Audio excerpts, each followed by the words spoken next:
Nos preguntan, explique con la ayuda de un gráfico, cómo se comportan los excedentes cuando hay un impuesto. Así que eso es lo que tenemos que empezar a analizar y ver.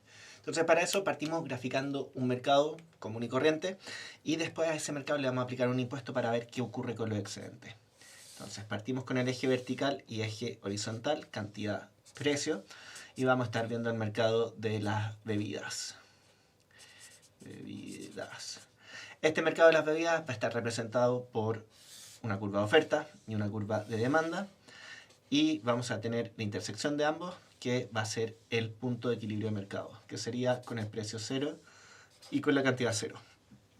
Esta es nuestra situación inicial.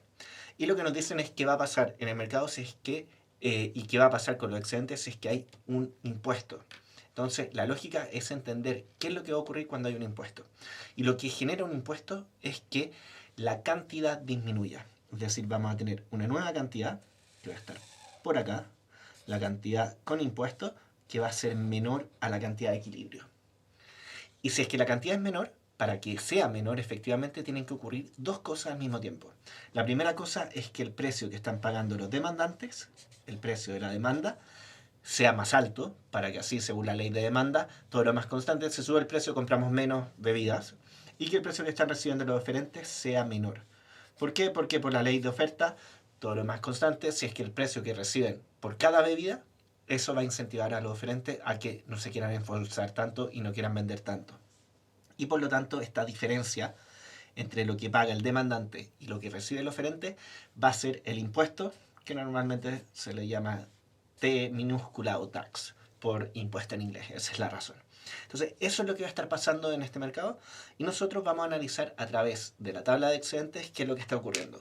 Para hacer esta tabla de excedentes, lo que vamos a mostrar, cambiamos de color para no confundirnos, es primero quiero mostrar la situación final. Y la situación final, si se fijan acá, es la situación con impuestos. Situación final, entre paréntesis, con el tax. Esto es lo que yo quiero mostrar en primer lugar. ¿Y por qué quiero mostrar la situación final en primer lugar? Porque después yo quiero ver qué va a ocurrir cuando lo comparamos con la situación inicial. ¿Y cuál era la situación inicial? El lápiz café era la situación sin impuestos. Es decir, sin tax. ¿Y por qué quiero partir con la situación final y después restar, y estoy dando la respuesta, restar la situación inicial para poder ver cuál es la diferencia y cómo se comportan los excedentes en este mercado de las bebidas que tiene un impuesto? ¿A quién vamos a estar analizando? Este análisis lo vamos a tener que ir haciendo por cada participante del mercado. Y los participantes del mercado que vamos a estar viendo van a ser el excedente del consumidor, también vamos a tener el excedente del productor, y también vamos a tener un nuevo participante en este caso por el impuesto, que va a ser el gobierno, y finalmente el excedente total. Entonces, todo esto es lo que vamos a estar rellenando y vamos a estar analizando. ¿Cómo vamos a hacer este análisis? Le vamos a poner letras a las distintas áreas para poder representarlas fácilmente. Estas letras no se las aprendan de memoria porque no son de memoria, simplemente la lógica de lo que estamos viendo. Y las voy a partir de acá arriba: A, B, C, D, E y F. Cada una de las áreas que está representada en nuestro gráfico está representada por una letra, así que va a ser muy fácil analizar. Partamos. ¿Cuál es la situación más fácil? La situación inicial, sin el impuesto, que es el excedente que todos conocemos. ¿Qué es el excedente del consumidor? Es el área que está bajo la curva de demanda, que representa la valoración de los demandantes, y sobre el precio que pagan. O sea, va a ser el triángulo A más B más C. El excedente del consumidor, cuando no hay impuesto, va a ser A más B más C. Esas son las áreas. Vámonos al excedente del productor. El excedente del productor, ¿qué va a hacer? Va a ser todo lo que reciben los productores, que es el área bajo el precio, menos lo que le cuesta producir cada unidad adicional, que sería el área que está bajo la curva de oferta. Es decir, toda el área entre el precio cero y la curva de oferta, que es D, E y F, va a ser el excedente del productor. Entonces vamos a tener D más E y más F. Y finalmente, cuando no hay impuestos, por suerte, el gobierno, el Estado no participa, así que no lo tenemos. Y el excedente total va a ser la suma de los excedentes, que sería A más B más C más D más E y más F. Toda esta área va a ser nuestro excedente total. Ahora vámonos a la situación final, que es la situación cuando ya tenemos el impuesto propiamente tal. Y miren bien, estoy haciendo cambio de lápiz, ahora empezamos con lápiz azul. Tenemos que mirar los precios que están en azul. Estos son los precios y la cantidad con impuestos que tenemos que estar mirando para poder hacer nuestro análisis. Entonces el excedente del consumidor, ¿qué va a ser? El área bajo la curva de demanda y sobre el precio que paga el demandante. Pero ese es este precio azul. Por lo tanto, el excedente del consumidor va a ser solo el área A. Después tenemos el excedente del productor, que es todo el área bajo el precio que recibe el oferente, que es este precio azul, y sobre la curva de oferta, es decir, solo el área F. Y finalmente, el gobierno, que ¿qué se va a llevar? El gobierno se va a llevar el monto del impuesto multiplicado por la cantidad de unidades que tiene en el impuesto. Es decir, que va a ser todo este rectángulo azul, que sería el área B y el área D. Entonces, B más D. Y finalmente podemos calcular el excedente total, que va a ser la suma de todas estas áreas, que sería A más B más D y más F.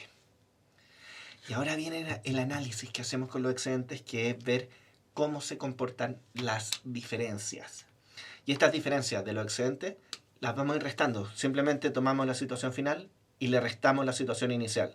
Es decir, A menos A más B más C. ¿Y qué va a hacer eso? Bueno, el A con el A se eliminan y me va a quedar solamente menos B y menos C. El excedente del consumidor está disminuyendo cuando hay un impuesto. Vámonos al del productor. Vamos a tener F, que se elimina con esta F de acá, y me queda menos D y menos E. Menos D y menos E. El excedente del productor también disminuye. El gobierno, aquí el gobierno la hace bien, y tiene B más D menos 0, que sería B más D. Y nos queda finalmente el excedente total. El excedente total lo podemos calcular de dos maneras. La primera forma es calcular la suma de todos los excedentes, de todas las variaciones de los excedentes, o como la diferencia del excedente total. Cualquiera de los dos caminos nos tiene que dar exactamente el mismo resultado. Si no nos da el mismo resultado, hicimos algo malo y tenemos que revisar. Así que nos tiene que dar el mismo camino. ¿Qué vamos a tener como la diferencia del excedente total? El A menos A se elimina, B también, D también se elimina, pero me queda este C, menos C. El F se elimina y me queda el E, que sería menos E. Entonces, la diferencia del excedente total es menos C y menos E. Y por este otro lado voy a tener que el B se elimina con este B, el D con este D y me queda menos C y menos E. Lo mismo. O sea, estamos bien, no nos equivocamos, por suerte. ¿Y qué me está diciendo esto? Tratemos de hacer la lógica más simple que podamos tener acá. Los consumidores, ¿cómo están cuando hay un nuevo impuesto? Están tristes. ¿Por qué? Porque es el Estado que se está metiendo donde no le corresponde meterse en las transacciones entre privados y los deja peor que antes. Los productores, ¿cómo están? También están mal. ¿Por qué? Porque quedan peor que antes y su excedente disminuye. El gobierno, los políticos de turno, ¿cómo están? Están súper felices. ¿Por qué? Porque tienen más plata para poder ir a conseguir más votos, para hacerla desaparecer en alguna cosa. Y la sociedad como un todo, el mercado. Acuérdense, el mercado no es una cosa etérea, no, el mercado es el proceso de interrelación entre las personas. Las personas, ¿cómo quedamos en total? Quedamos peor. ¿Y por qué quedamos peor? Porque estamos perdiendo el área C y el área E, que están representadas en nuestro gráfico como este triángulo de acá. ¿Y por qué se pierde esta área? Que esta área va a ser un área de pérdida social o pérdida irrecuperable de eficiencia, o también le llaman pérdida de peso muerto. Cualquiera de los tres nombres es exactamente lo mismo, es la misma cosa. ¿Por qué es una pérdida de esto?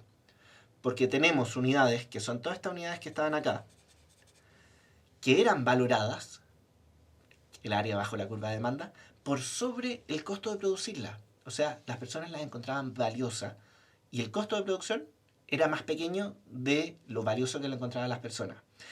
Pero por culpa de este impuesto, por culpa del gobierno, mientras sigue existiendo este impuesto, va a seguir existiendo esta pérdida. Y esta pérdida solamente puede ser eliminada si es que eliminamos el impuesto. Esa va a ser la lógica y ese es el análisis con excedente de lo que ocurre cuando en un mercado, como el mercado de las bebidas, se aplica un impuesto.